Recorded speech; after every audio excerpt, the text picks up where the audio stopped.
Hello everyone, welcome to life enjoy. तो इस video में हम पढ़ेंगे क्लास 7 का हिंदी एनसीईआरटी बुक का चैप्टर 2 दादी माँ। तो इसमें हम दादी माँ के बारे में पढ़ेंगे। सबको पसंद है दादी माँ। तो लिखा है कमज़ोरी है अपनी सॉरी एक मिनट कमज़ोरी है अपनी, पर सच तो यह है कि ज़रा सी कठिनाई पड़ते बीसों गर्मी, बरसात और वसंत देखने के बाद भी मेरा मन सदा नहीं तो प्रायः अनमना सा हो जाता है। मेरे शुभ चिंतक मित्र मुँह पर प्रसन्न करने के लिए आने वाली छुट्टियों की सूचना देते हैं और पीठ पीछे मुझे कमज़ोर और ज़रा भी प्रतिकूल से घबराने वाले कहकर मेरा मजाक उड़ाते हैं। तो चलिए पूरा पढ़ लेते हैं यहाँ तक। मैं सोचता हूँ, अच्छा अब तो कभी उन बातों को न सोचूंगा। ठीक है, जाने दो, सोचने से क्या होता है। सोचने से क्या होता ही क्या है, मतलब होता ही क्या है। पर बस मेरी आँखों के सामने शरद की शीत किरणों के समान स्वच्छ शीतल किसी की धुंधली छाया नाच उठती है। अब देखिए, एक यहाँ पे कमज़ोर मतलब बता रहे हैं कि एक यहाँ पे कोई बच्चा है जो कमज़ोर है, ज़रा सी कठिनाई पड़ती है कि वो बीसों गर्मी आती है या वसंत बरसात और वसंत देखने के बाद उसका जो मन है वो अनमना सा हो जाता है। तो उसके जो मित्र हैं वो उस पे मुँह को उसको प्रसन्न करने के लिए छुट्टियों की सूचना देते हैं और पीठ पीछे कहते हैं कि वो कितना मतलब कमज़ोर है, घबराने वाला है, ये कह के उसको मजाक उड़ाते हैं। तो सोचता है, अच्छा अब उन बातों को सोचने से क्या फ़ायदा, जाने दो, होता ही क्या है मतलब इन सब से। तो पर उसकी आंखों के सामने शरद की शीत किरणें उसकी जो किरण होती हैं और समान स्वच्छ शीतल किसी की धुंधली छाया नाच उठती है, ऐसे दिखता है। तो मुझे लगता है जैसे क्वार के दिन आ गए हैं। मेरे गांव के चारों ओर पानी ही पानी हिलारे ले रहा है। मतलब उसे लगता है कि क्वार आ गया है, बारिश हो रही है, पानी पानी हर जहाँ देखो पानी पानी है। दूर के सिवान से बहकर आए हुए मोथा और साई की मोथा और साई की अधगली घासें, घेऊर और बन प्याज की जड़ें तथा नाना प्रकार की बरसाती घासों के बीच सूरज की गर्मी में खौलते हुए पानी से सड़क एक विचित्र गंध छोड़ रहे हैं। रस्तों में कीचड़ सूख गया है और गांव के लड़के किनारों पर झाग भरे जलाशयों के धमाके से कूद रहे हैं। अपने मौसम की अपनी ही बातें होती हैं। आषाढ़ के आम और जामुन ना मिले चिंता नहीं, अगहन में चूड़ा और गुड़ ना मिले दुख नहीं, चैत के दिन में लाई के साथ गुड़ की पट्टी ना मिले अफसोस नहीं, पर क्वार के दिनों में स्कंध पूर्ण झाग भरे जल में कूदना ना हो तो बड़ा बुरा मालूम होता है। मतलब कि ना क्या है कि उनके यहाँ ना मतलब एक होगा, जलाशय होगा कोई, तो झाग भरा होता है, स्मेल छोड़ता है गंदी गंदी। तो उसमें उन्हें कूदना बड़ा अच्छा लगता है। तो उन्हें मतलब क्वार के मौसम में अगर वो ना मिले, कूदना ना मिले, तो उन्हें बड़ा अफसोस होता है कि इस गंधपूर्ण जल में हमें कूदना नहीं मिला। मैं भीतर हुड़क रहा था। एक तो कूद सका था, मतलब एक ही दो दिन कूदने को मिला। नहा धोगा और बीमार हो गया। अब नहाना तो पड़ेगा ही है ना। तो हल्की बीमारी ना जाने क्यों मुझे अच्छी लगती है, मतलब जो हल्की हल्की बीमारी होती है वो उसे अच्छी लगती है। और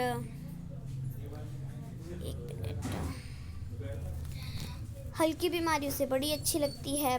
पर थोड़ा थोड़ा ज्वार हो, सर में साधारण दर्द और खाने के लिए दिन भर नींबू और साबू, लेकिन इस बार ऐसी चीज़ नहीं थी। मतलब उसे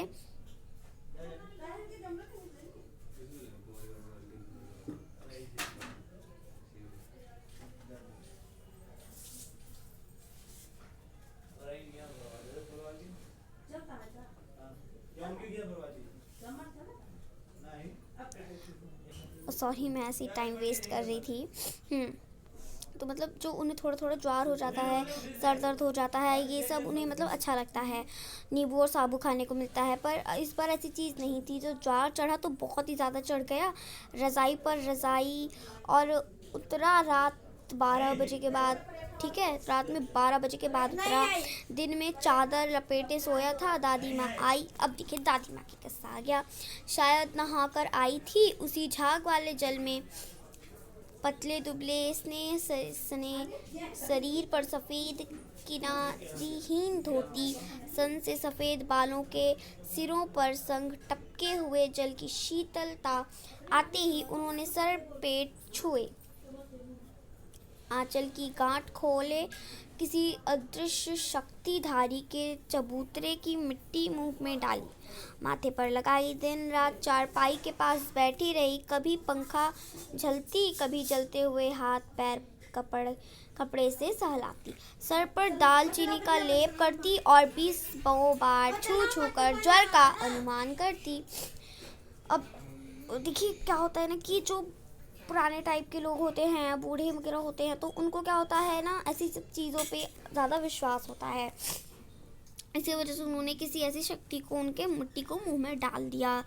तो वो सो रहा था, तो दादी मतलब नहा कर आई, और उसे लगा झाग वाले पानी में नहा के आई, धोती पहन के, सफ़ेद बालों के सिर पर संग और बाल मतलब ठीक है, ये सब हुआ। तो वो आई, तो उसकी वो सेवा करने में लग गई। क्या करने में लग गई? सेवा करने में। तो क्या हुआ कि जो कभी उसे पंखा करती, तो कभी उसके हाथ पैर छूकर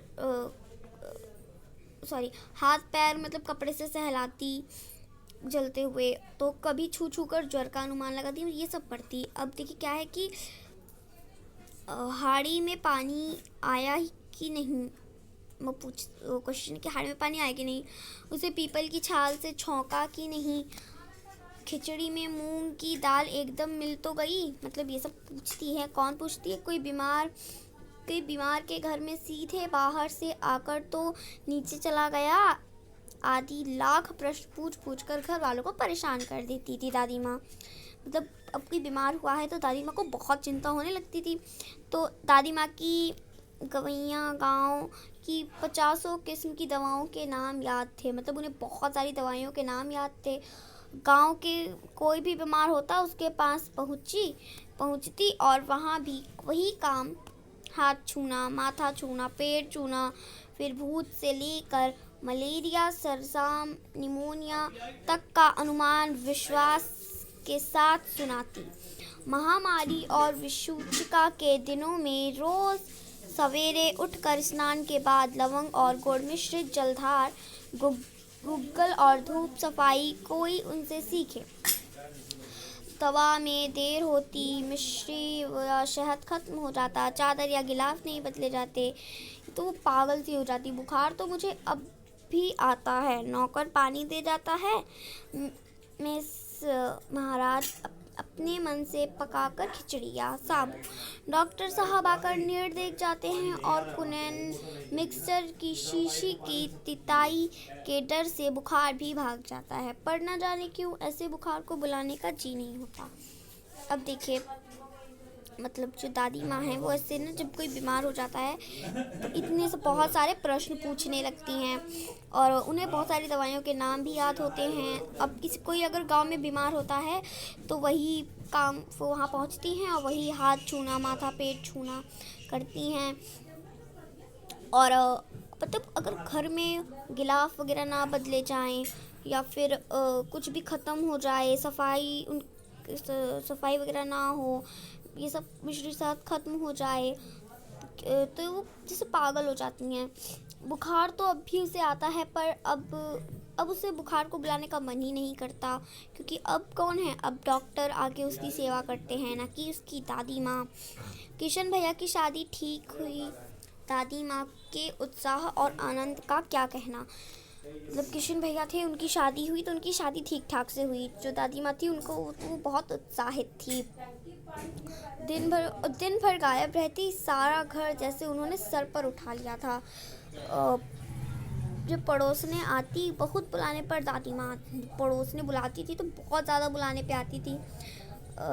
तो वो कहती थी बहन बुरा ना मानना कार परो, मतलब वो कहती कि दादी माँ आती तो कहती कि बहन बुरा ना मानना कार परोजन का घर ठहरा, एक काम अपने हाथ से ना करूं तो होने वाला नहीं। मतलब कि दादी माँ कहती हैं कि अगर मैं एक भी काम अपने हाथ से ना करूं तो काम ही नहीं होता घर में, जाने क्यों जाने को यूँ सभी जानते हैं कि दादी माँ कुछ करती नहीं। मतलब कि दादी माँ ना बस बैठी रहती हैं, कुछ नहीं करती, पर फिर भी वो कहती हैं कि अगर मैं ना रहूं तो कुछ काम नहीं होता। पर किसी काम में उनकी अनुपस्थिति हो तो विलंब का कारण बन जाता है। उन्हीं दिनों की बात है, एक दिन दोपहर में घर लौटी बाहरी निकासर में दादी माँ किसी पर बिगड़ रही थी। मतलब किसी पे बिगड़ रही थी। किस पे बिगड़ रही थी? उन्होंने देखा कि देखा पास में कोने में दुबकी रामी चाची खड़ी है। मतलब पास में ना रामी चाची हैं, एक खड़ी हैं। सोना होगा धनु रुपयो मसूतो, मतलब आज दे दे। मतलब कि ना जो दादी माँ हैं उन्होंने उसे पैसे दिए थे, तो वही वो डांटती हैं कि वो पैसे नहीं देती। तो वो कहती है तेरी आँख में तो तुझ में तो शर्म नहीं है, मांगने समय कैसे आई थी, पैर पे नाक रगड़ती फिरी, अब किसी ने एक पाई भी न दी थी तब अब लगी आजकल करने, फसल में दूंगी, फसल में, मतलब ये कहती है कि फसल कटेगी तब दूंगी, आज दे दूंगी कल दे दूंगी। कि उन्होंने जब और लोगों से मांगा तो उन लोगों ने मना कर दिया। चलिए वीडियो काफ़ी बड़ी हो गई है तो यहाँ तक चलिए पढ़ लेते हैं अभी ये भी थोड़ा सा। दूंगी मालकिन मतलब कहती हैं दूंगी मालकिन, रामी चाची रोती हुई दोनों हाथों से आंचल पकड़े, दांत पैर झुकी, बिटिया की शादी है, आप न दया करेंगी तो उस बेचारी का निस्तार कैसे होगा। मतलब हट वो कहती हैं हट अभी नहा कर आ रही हूँ। दादी माँ पीछे हट गई। जाने दो दादी, मैंने इस अप्रिय प्रसंग को हटाने की गरज से कहा, बेचारी गरीब है, दे देगी कभी, चला है समझाने।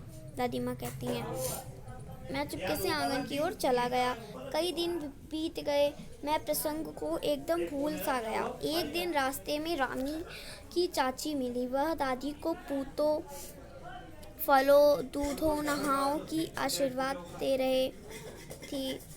मैंने पूछा क्या बात है धनो चाची, तो उसने विलहन होकर कहा, उरिन हो गई बेटा, भगवान भला करे हमारी मालकिन का, कल ही आई थी, पीछे का सभी रुपया छोड़ दिया, ऊपर से 10 रुपए का नोट देकर बोली, देखा धन्नो, जैसे तेरी बेटी वैसे मेरी, 10-5 के लिए हंसाई ना हो। देवता है बेटा। मतलब कि उन्होंने सोचा गरीब हैं, चलो छोड़ देते हैं। उस रोज तो बहुत डांट रही थी। मैंने पूछा, मतलब उसने पूछा उस रोज तो बहुत डांट रही थी। वह तो बड़े लोगों का काम है बाबू, रुपया देकर डांटे भी ना तो लाभ क्या। मैं मन ही मन इस तर्क पर हंसता हुआ आगे बढ़ गया। मतलब वो मन ही मन हंसते हुए आगे बढ़ गया। किशन के विवाह के दिन की बात है। विवाह के 4-5 रोज पहले ही औरतें रात भर गीत गाती हैं। विवाह की रात को अभिनय भी होता है। यह प्रायः एक ही कथा का हुआ करता है। उसमें विवाह से लेकर पुत्रोत्पत्ति तक के सभी दृश्य दर्शाए जाते हैं। सभी पार्ट औरतें करती हैं। मैं बीमार होने के कारण बारात में तो नहीं जा सका, पर मतलब वो बीमार, देखिए गाँव में क्या होता है, सब लोग ना एक साथ त्यौहार मनाते हैं, शादी करते हैं। तो जब शादी होती है तो रात भर वो लोग गीत गाते हैं। रात भर क्या करते हैं, गीत गाते हैं। अब जब वो गीत गाते हैं तो औरतें ही गीत गाती हैं, तो सभी पार्ट औरतें ही निभाती हैं। तो वो लेखक हमारे बीमार थे तो वो नहीं जा सके बारात में। तो मेरा भाई राघव दालान में सो रहा था। मतलब जो उनका मेरा भाई था राघव, वो दालान में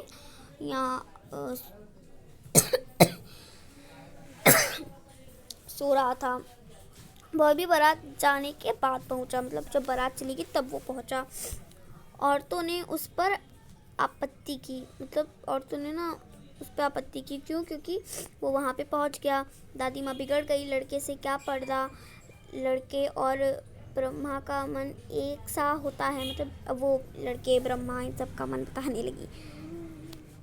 मतलब कि सब लोग बिगड़ के कि ये कहाँ क्यों आ गया, यहाँ पे तो लड़की औरतों का ही चल रहा है।